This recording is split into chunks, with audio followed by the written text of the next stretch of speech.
The scientists who make up the John Chappell Natural Philosophy Society have been working decades on disputing mainstream science theory, constructing new guidelines for science, and coming up with new theories and models of the universe.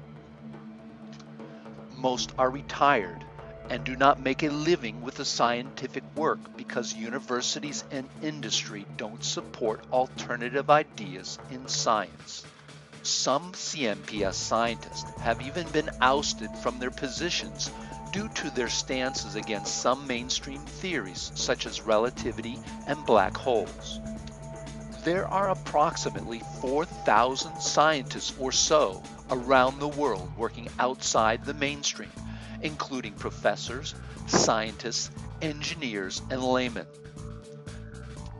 They don't always agree, but unlike mainstream science, we in the CNPS allow for disagreements and competing theories. Let's take a look at a few of these scientists from the CNPS. Dr. Cynthia Whitney is chief scientist and got her PhD from MIT. She works on Galilean electrodynamics, which is a fancy word for studying and writing equations for light and radio waves. Her work flies in the face of Einstein's theory, yet is quite scholarly.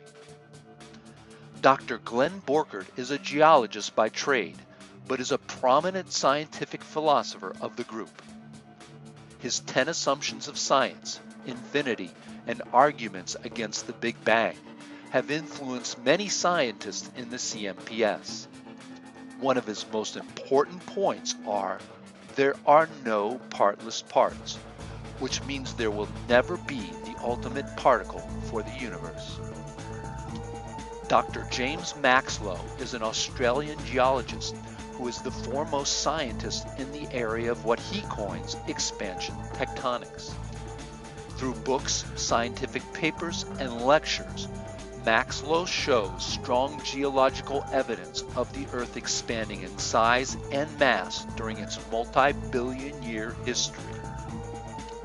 This solves many problems in tectonics, including ancient polar locations, origin of water and oil, and why dinosaurs could survive on a smaller, less massive planet.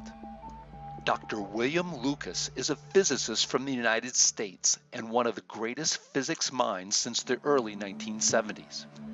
He was ousted from mainstream physics when he criticized Einstein's theory of relativity. Today, working outside the mainstream, Dr. Lucas has unified the forces of the universe into his universal force equations. Ron Hatch is a GPS scientist with over 30 patents who has been working on Einstein's special theory of relativity for decades.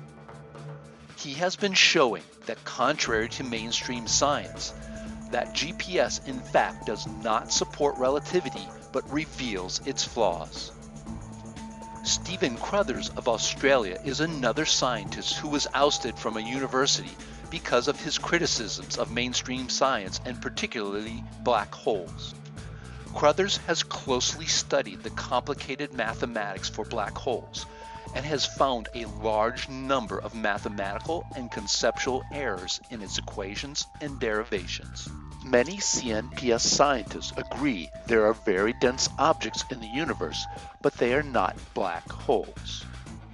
Dr. Gerald Pollack is a professor at the University of Washington who has discovered a fourth phase of water that explains, among other things, the formation of clouds, why ice skates slide on ice, and how this fourth phase is vital to living cells.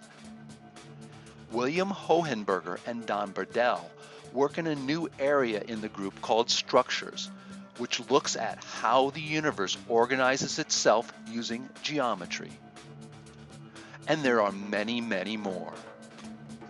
In our opinion, these are just some of the next great scientists taking science forward to a new future. And everyone is invited to join in. Big titles not required.